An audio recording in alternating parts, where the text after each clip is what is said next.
But let's tie it back to Maxwell. Why is he so important? I think that without Maxwell, modern physics would have struggled a lot. Maxwell is one of the key elements that unlocked a new realm in science.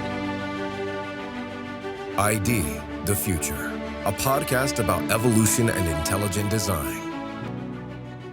He's one of the most significant scientists of the 19th century, and his work laid the foundation for modern physics, quantum mechanics, and relativity.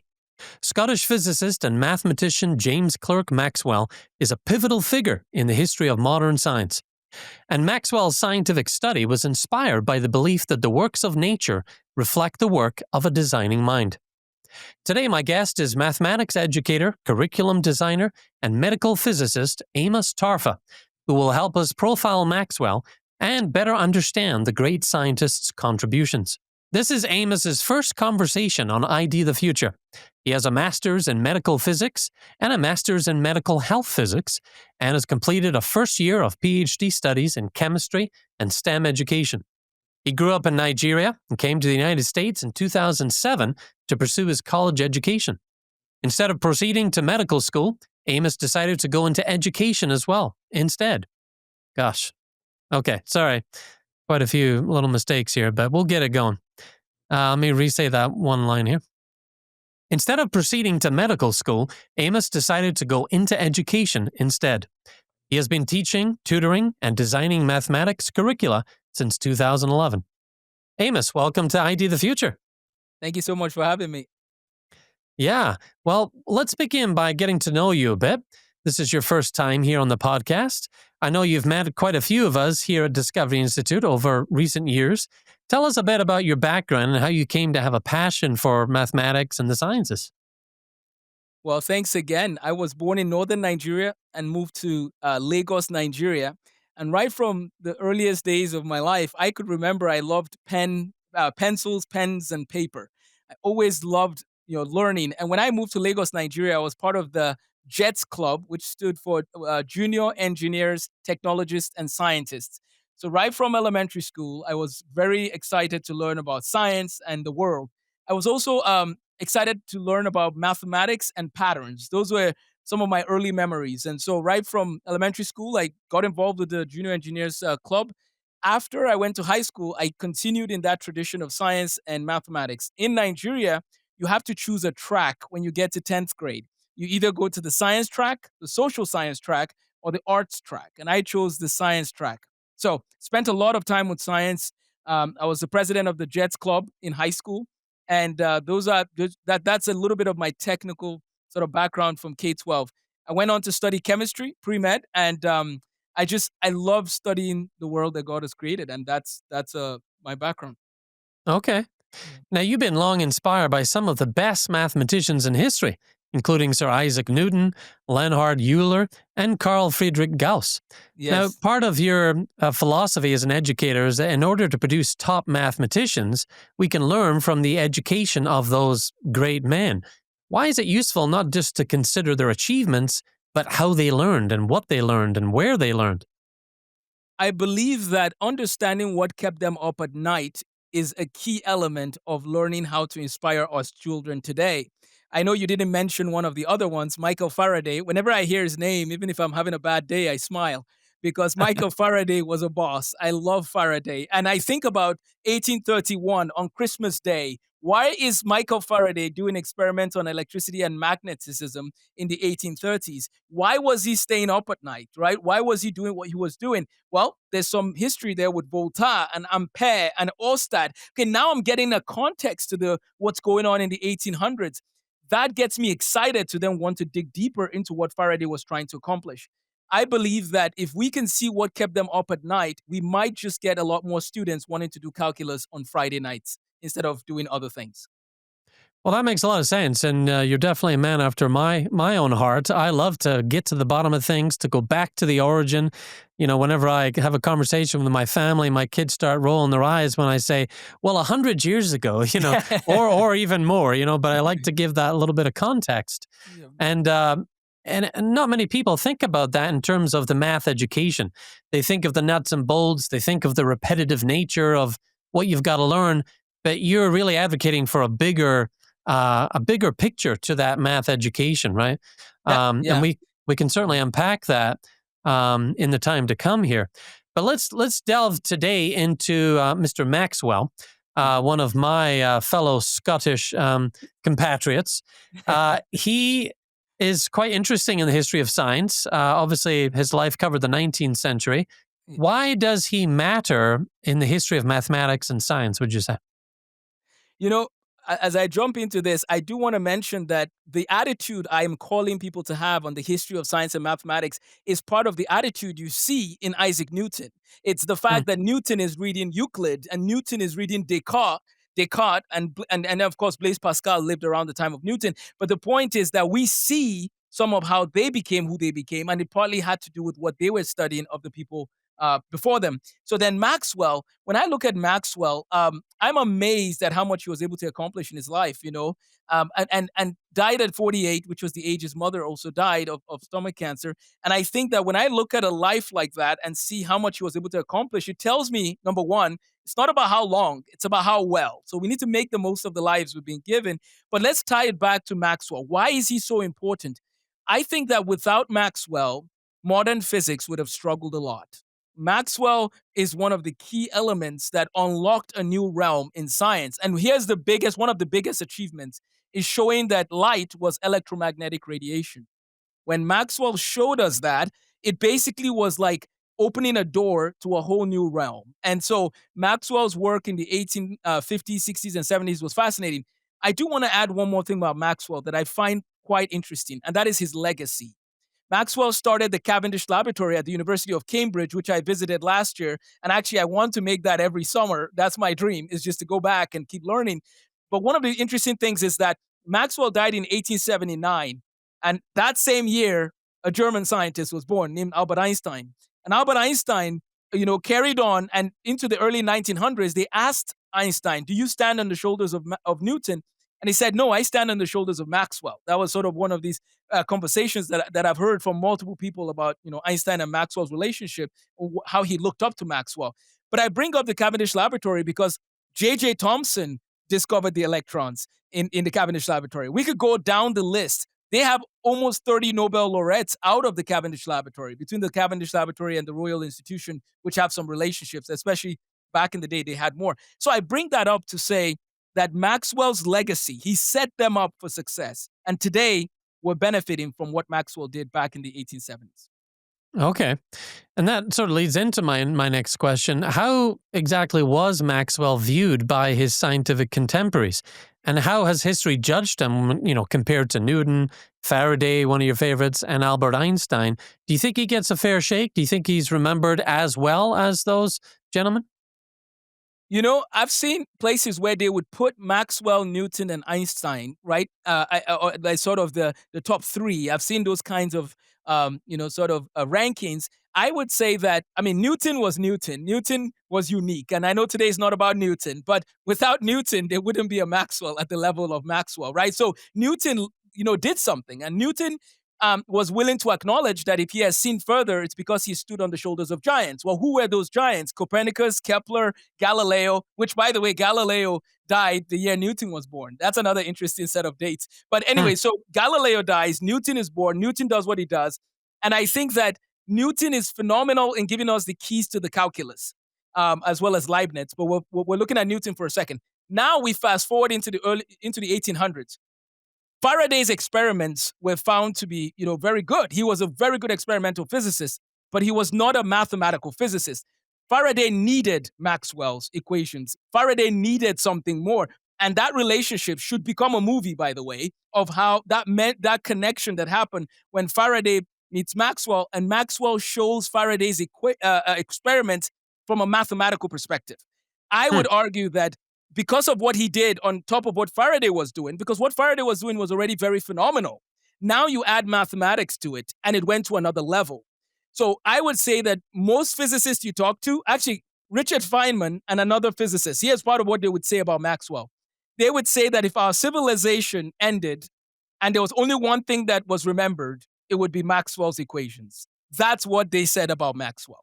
So Maxwell was not a joke, that's for sure. One other comment they made about him, what his contemporaries made, was can you ever be wrong on your problems? Like, that was what somebody said about him at one point. Like, come on. Like, he was 15 years old when he was publishing math papers. That's the kind of man he was. Well, the kind of boy he was. And then he grew up to become a phenomenal mathematical physicist. By the way, the kinetic theory of matter in chemistry, yeah, thank Maxwell for that as well. So Maxwell isn't just tied to physics. It's the type of the mind he had that went into multiple domains. And of course, Boltzmann took on some of his work, and that's another scientist for another day. So, Sure. Well, what do we know about Maxwell's personal faith and how it influenced his view of science? well, I find that it's not just that he professed to be a Christian, and which Faraday was as well. There's actually a paper I have from Ian Hutchinson here about Maxwell and Faraday and their faith, the life and faith and genius of Maxwell and Faraday. So they're, diligent man of faith, but it's his humility also.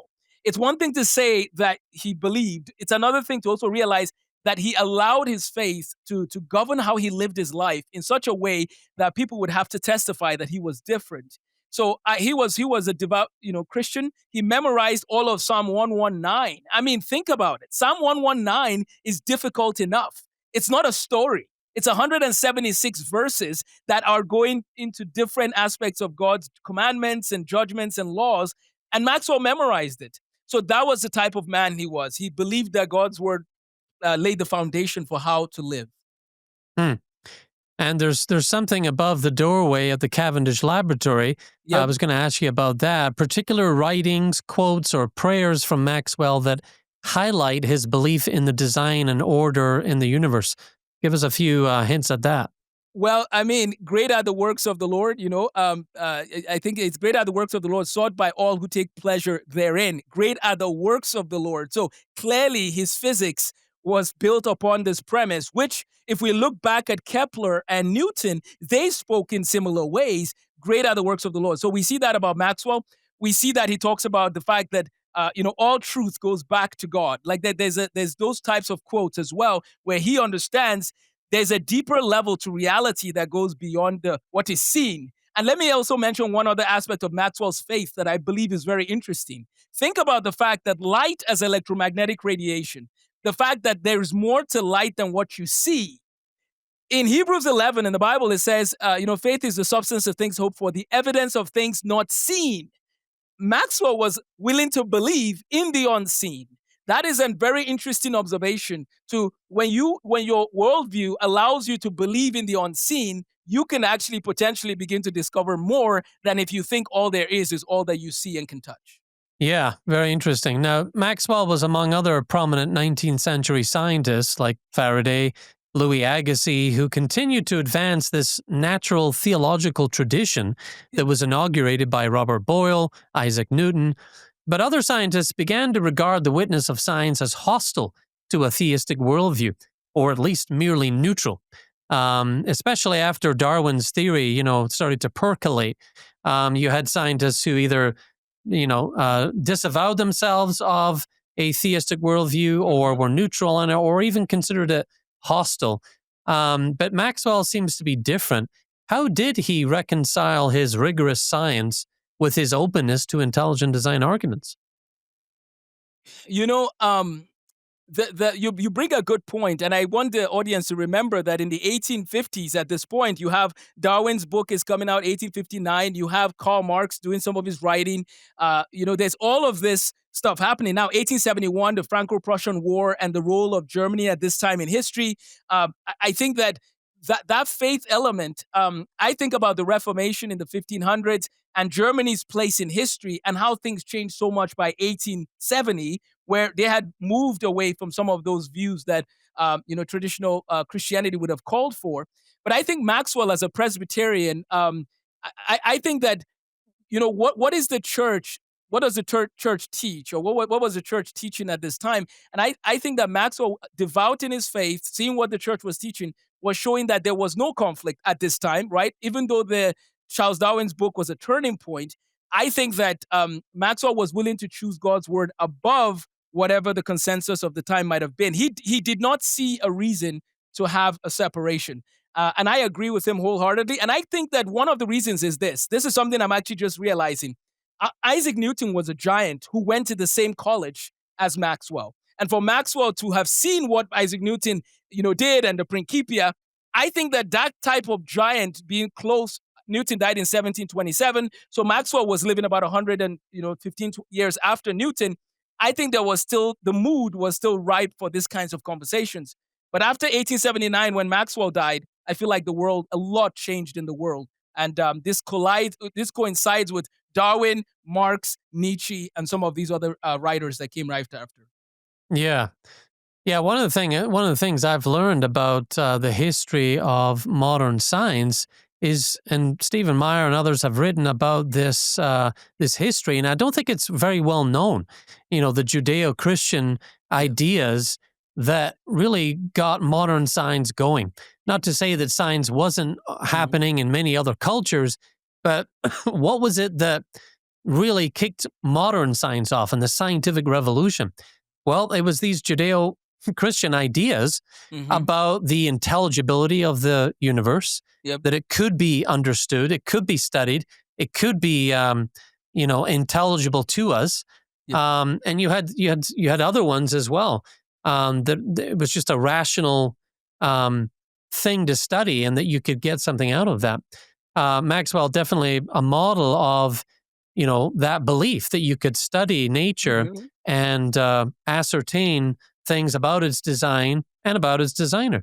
Yep. How else do you think Maxwell's life illustrates this harmony between faith and reason? As you say, he didn't separate them. He didn't see one as the enemy of the other, Right. which was definitely a popular theory that sort of emerged in the late 19th, early 20th centuries. Yep. Was his life showing this harmony, do you think? I think his life was showing this harmony. As a matter of fact, close to the end of his life, he had left Cambridge and gone back to Scotland. And Maxwell, even though he was smart, he calculated. He explained the rings of Saturn before. 100 years before we found out the full composition. Maxwell was right. He showed it mathematically. And we know all these amazing things he did. But Maxwell, towards the end of his life back in Scotland, people said, even when he was sick, that he had a joy to him. When you know where you go after you leave Earth, it changes everything. And Maxwell's mind was focused on that, sort of, I know where I'm going, and he had peace. And that reading that about Maxwell, I think, was very powerful. Because I think that what we would face today is this reality that we are blessed with so much technology, which, by the way, without Maxwell, you and I will not be having this video conference call. Hmm. So he's the father of electrical engineering. I forgot to say that. So, anyways, you look at Maxwell's life in that context and you realize that he did all these things. The time came for him to go back, and he went back to Scotland, to his family home. There were times where he faced rejection, and Maxwell still pressed on. And as I said, he died young, but he loved the Lord and he loved truth, and he wanted people to understand the world that God had made. And then he left that legacy, which again, the Cavendish Laboratory till today is a serious place. Actually, a few years ago, they released a book called the legacy of James Clerk Maxwell, the history of Cavendish Laboratory. That book just came out, and I have a few copies that I picked up. Was able to actually donate one to the Hewell Center in England. I left it at Cambridge for the center when it was Oh, launching. So, great. Yeah. yeah. Yeah, well, as you know, ID2Future explores the evidence for intelligent design as well as the debate over evolution. Now, let's place Maxwell in the context of Darwin and his theory. You say Maxwell was born in the 1830s, is that right? 1831. Yep. Okay. And Darwin released his abstract on the origin of species, 1859. Yep. Do we know what sort of immediate response Maxwell had to Darwin's ideas? Did they ever communicate with one another as writers, correspondents? What do we know about what Maxwell thought of Darwin? So I actually have never thought of that question in depth, which I'm gonna go look it up. But let me say this: as a Maxwellian, as a Maxwellian who really believes that Maxwell was unique, I will say this as a mathematical, physicist in training. But I'm a medical physicist who's actually studying to be a mathematical physicist in training. Um, I don't think I can take Darwin's work seriously in that sense because the mathematical probability and the alternative explanations are quite strong against the idea that we can get everything we have from what Darwin's theory is saying. What I'm saying is, from a mathematical perspective, I'm troubled by Darwin's work. I see a lot of improbability that it just makes me uneasy. And I know that the world might have been craving for an alternative explanation, but if we really look at the probability in question, I think that we should be honest with ourselves and at least admit that we cannot, people can should not boldly profess that Darwin's theory can hold weight and take their thinking seriously, because as C.S. Lewis says, how do you explain materialism as the basis for your own cognitive abilities at the level that we're using to explain your theory? I have serious concerns from a mathematical physics perspective.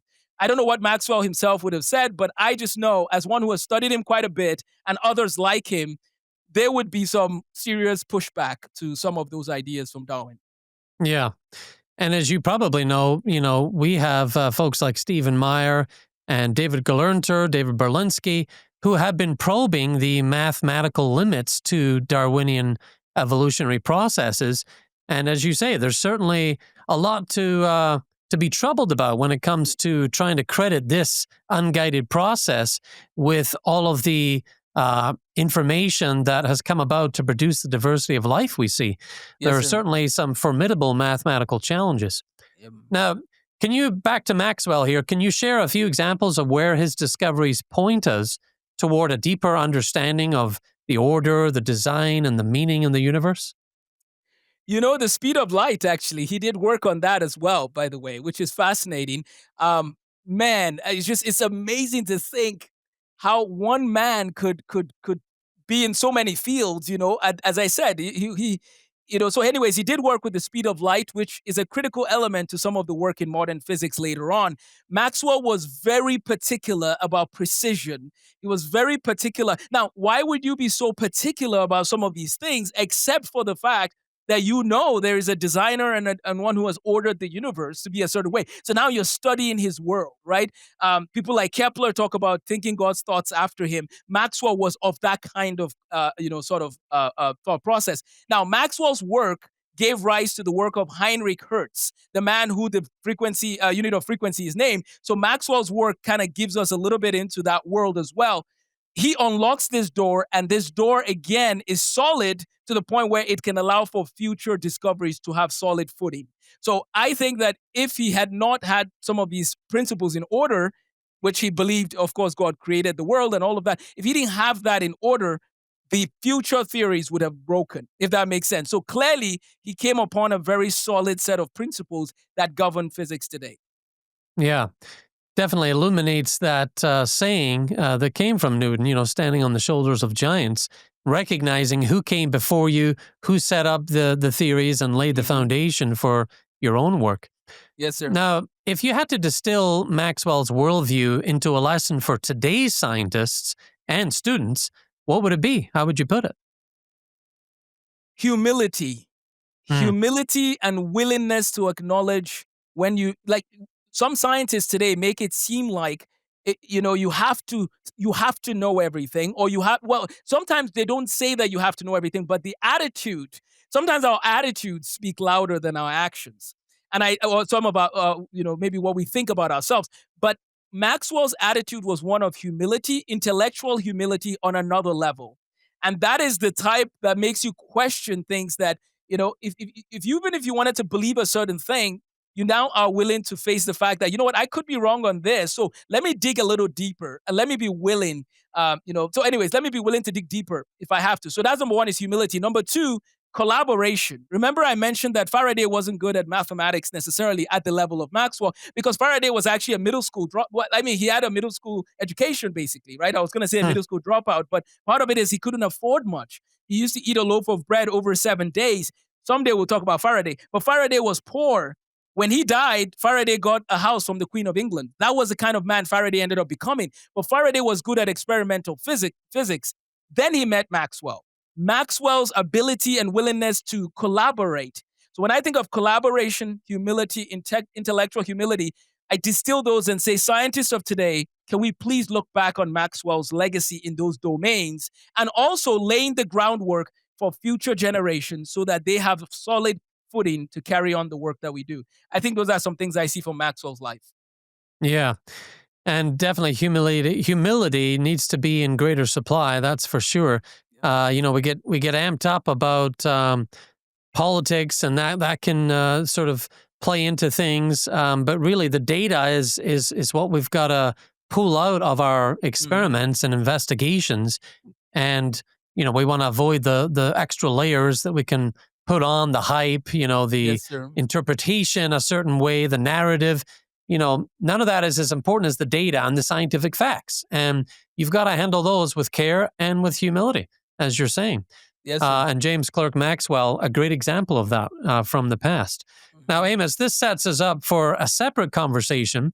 We're going to explore your vision for a math education and how we can train up a new generation of James Clerk Maxwells. I Yes, look sir. forward to that part of the discussion. You're going to tell us what you've learned from studying math education in America. You've been teaching it a while. You've been developing curricula.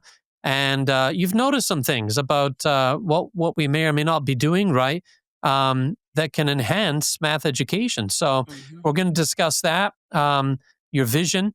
And for now, where can people go to learn more about your work, Amos? So I have a website called amosthemathguy.com. So amosthemathguy.com will show them some of my work in mathematics education. One of the main materials is called Counting to Calculus. And so there's a YouTube channel for that work called Counting to Calculus. So amosthemathguy.com would be my recommendation. And from there, they can see all the different projects I'm doing in math and science, as well as history and philosophy of science, which I love. And Dr. Stephen Meyer's book, The Return of the God Hypothesis, of course, is an excellent resource tied into the work that I do in the history of science. So, but yeah, amosthemathguy.com. Okay. That's an easy website to remember. And I will tell listeners and viewers also that we have a new YouTube channel that we just set up for ID the Future. So the first thing to do is subscribe to it so that you can be the first to get this content. But this and many other interviews we are putting up on YouTube so you can watch these things as well as listen to them. And we appreciate your support on that. Well, Amos, we'll be back soon to continue this discussion. I'm Andrew McDermott. In the meantime, for ID the Future, thanks for watching.